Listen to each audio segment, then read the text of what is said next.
आश्विन मास के शुक्ल पक्ष की पूर्णिमा शरद पूर्णिमा के रूप में मनाई जाती है। शरद पूर्णिमा को कोजागरी पूर्णिमा व्रत और रास पूर्णिमा भी कहा जाता है तथा कुछ क्षेत्रों में इस व्रत को कौमुदी व्रत भी कहा जाता है। शरद पूर्णिमा पर चंद्रमा व भगवान विष्णु का पूजन करके व्रत कथा पढ़ी जाती है।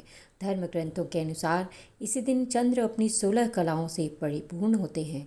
इस मौके पर आइए जानते हैं कि इसकी कथा क्या है। एक कथा के अनुसार एक साहूकार को 2 पुत्रियां थीं। दोनों पुत्रियां पूर्णिमा का व्रत रखती थीं, लेकिन बड़ी पुत्री पूरा व्रत रखती थी और छोटी पुत्री अधूरा व्रत रखती थी। इसका परिणाम यह हुआ कि छोटी पुत्री की संतान पैदा होते ही मर जाती थी। उसने पंडितों से इसका कारण पूछा तो उन्होंने बताया कि तुम पूर्णिमा का अधूरा व्रत करती थी, जिसके कारण तुम्हारी संतान पैदा होते ही मर जाती है। पूर्णिमा का पूरा व्रत विधि पूर्वक करने से तुम्हारी संतान जीवित रह सकती है। उसने पंडितों की सलाह पर पूर्णिमा का पूरा व्रत किया, विधि पूर्वक किया। बाद में उसे एक लड़का पैदा हुआ जो कुछ दिनों बाद फिर से मर गया। उसने लड़के को एक पाटे पर लेटाकर ऊपर से कपड़ा ढक दिया, फिर बड़ी बहन को बुलाकर लाई और बैठने के लिए वही पाटा दे दिया। बड़ी बहन जब उस पर बैठने लगी तो उसका घाघरा बच्चे को छू गया। घाघरा छूते ही बच्चा रोने लगा। तब बड़ी बहन ने कहा कि तुम मुझे कलंक लगाना चाहती थी, मेरे बैठने से यह मर जाता। तब छोटी बहन बोली, यह तो पहले से मरा हुआ था, तेरे ही भाग्य से यह जीवित हो गया है, तेरे पुण्य से ही यह जीवित हुआ है। उसके बाद नगर में उसने पूर्णिमा का पूरा व्रत करने का ढिंढोरा पिटवा दिया। तो ये थी शरद पूर्णिमा की कथा। अब ये व्रत क्यों किया जाता है? इस दिन धन की देवी माता लक्ष्मी और भगवान विष्णु की पूजा करने का विधान होता है। हिंदू धर्म में शरद पूर्णिमा की रात बहुत खास मानी जाती है, क्योंकि इस रात चांद पूरी तरह से चमकता है और अपनी 16 कलाओं से पूर्ण रहता है। इस दिन व्रत रखने से व्यक्ति को सुख समृद्धि की प्राप्ति होती है, साथ ही सभी कष्टों से छुटकारा मिलता है। शरद पूर्णिमा के दिन क्या करें? तो सबसे पहले चंद्रमा को अर्घ्य दें, चंद्रमा को जल अर्पित करें और मंत्रों का जाप करें। माँ लक्ष्मी की पूजन करें और धन धान्य की प्राप्ति के लिए प्रार्थना करें। दीपक जलाएं।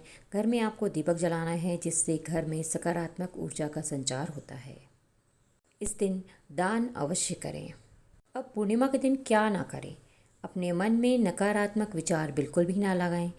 झगड़ा नहीं करना चाहिए किसी से भी, गुस्सा नहीं करना चाहिए और असत्य नहीं बोलना चाहिए।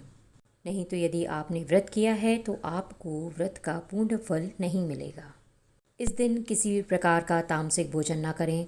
इस दिन पर लहसुन प्याज का सेवन भी निषेध माना गया है। उपवास रखें तो ज़्यादा बेहतर होगा।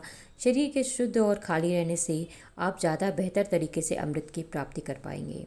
इस दिन काले रंग का प्रयोग ना करें और ना ही काले रंग के वस्त्र पहनें। चमकदार सफ़ेद रंग के वस्त्र धारण करें तो ज़्यादा अच्छा होगा।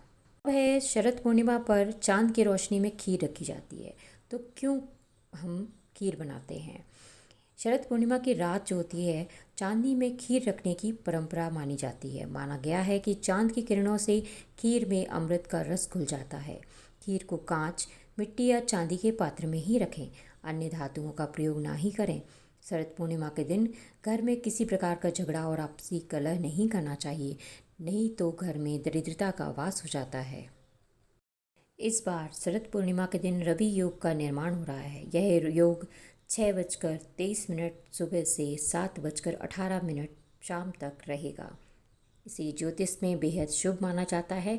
इस योग में खीर बनाने का विशेष महत्व है। तो ये थी शरद पूर्णिमा से संबंधित कुछ जानकारी। आपको वीडियो कैसा लगा प्लीज़ कमेंट करके ज़रूर बताइएगा। नए हैं तो मेरे चैनल को सब्सक्राइब जरूर करें, ताकि मेरा अगला वीडियो आपके पास सबसे पहले पहुंच सके। जय श्री राम। मिलते हैं अगले वीडियो।